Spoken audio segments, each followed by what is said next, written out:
If you ask someone, can you tell the difference between good and evil? Most people would say, of course. But the truth is, all our basic beliefs about what's good or evil, right or wrong, virtuous or sinful, are the results of psychological manipulation. These beliefs are shaped in childhood, often by adults who, consciously or not, inflict emotional wounds on us. These scars create the pattern of our personality, similar to how ancient hunters and gatherers wore scar designs on their bodies to signify their tribe, lineage, and capabilities.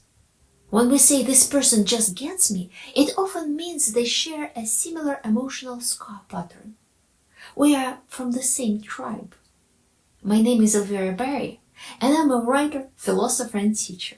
Today, I'll show you through a personal example how dark psychology works and how it shapes our beliefs.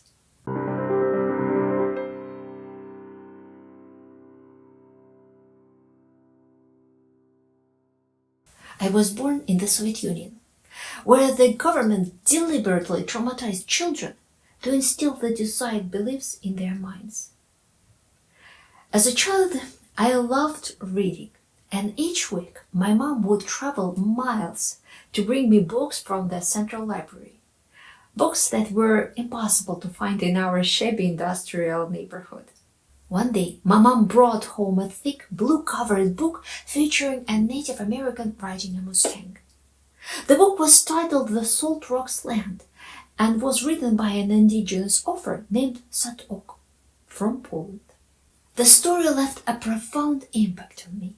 According to the book, at the beginning of the 20th century, the author's mother, a Polish revolutionary, was sent to hard labor in Siberia. She escaped, made her way to Canada, and, sick and starving, was found by a local native tribe. She married their chief and had 3 children.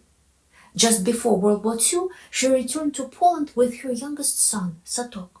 Sat-Okh became a guerrilla fighter and bravely fought the Nazis using his hunting and tracking skills.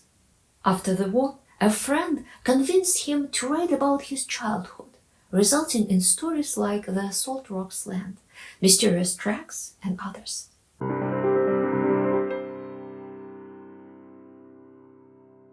In the USSR and Eastern Europe, Sat-Okh's books were wildly popular. It made sense. Our world were very poor and monotonous, where the highlight of the day was a cartoon at 8 p.m. These books offered adventure, a sense of dignity, and a feeling of freedom, making them irresistible.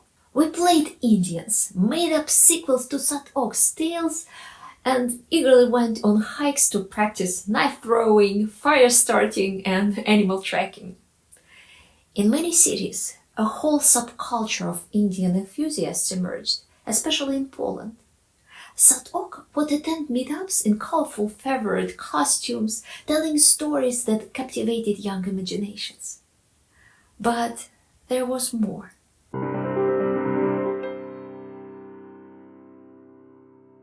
Reading Sat-Okh's books, children were outraged by the actions of the Canadian government towards indigenous people. Greedy capitalists had taken their land, mistreated and even killed native residents, breaking our hearts. Here's the microtrauma that shapes a child's beliefs. Kids don't question what's written in the book. If adults published it, it must have been thoroughly vetted. They vaguely know the general history. Yes, the European settlement on America led to the deaths of millions of indigenous people. So their present outrage towards Canada, capitalism, and the West feels justified.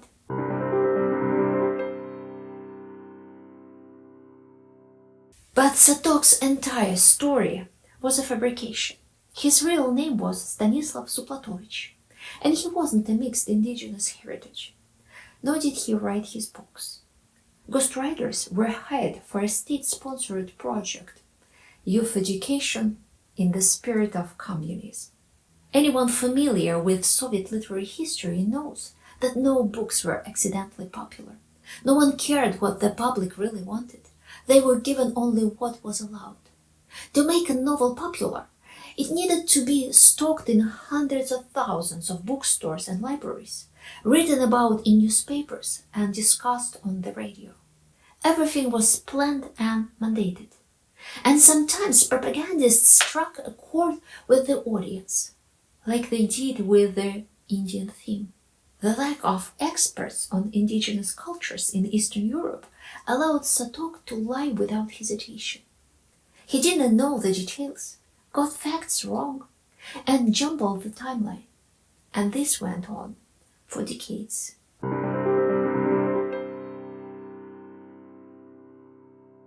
For the KGB, altering the timeline was crucial. In the later half of the 20th century, the US, Canada, and Western Europe not only achieved significant economic progress, but also reevaluated their ethical principles. Humanitarian ideas, environmental protection, and equality became widespread. Society was clearly changing, and there was no one left to blame for 19th century crimes. The real perpetrators were long dead. So how could hatred between nations be stoked in this situation? Hatred was necessary. Soviet leaders had to find a way to explain their neighbors' successes to their own citizens. If you drilled into people's heads that all of the West's achievements were the result of plundering, oppression, and violence, it all made sense. Ignore the good, distort and emphasize the bad, and create the desired impressions. Now, those Soviet children of the 1970s and 1980s have grown up and are all too willing to latch onto the familiar narrative that the West is pure evil.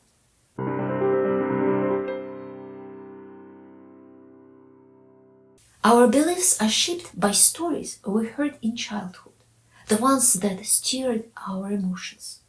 If there are many such stories, all conveying the same message, we accept them as truth. Even if someone later says it wasn't like that, we might not. But under certain circumstances, we easily revert to our old beliefs because those scars in our souls haven't disappeared. It's incredibly helpful to sift through your core beliefs and ask yourself, where did I get this from? The answers can be surprising. Mom said this when she was mad at me. A TV host talked about a nuclear war and it scared me. I saw a TikTok video and it made me furious. The only way to free yourself from manipulations rooted in your childhood is through awareness. Once you understand what happened to you, you can bring that information from your subconscious into rational thought and make clear decisions. That's all for me now. If you are interested in the subtle art of understanding yourself and others, subscribe.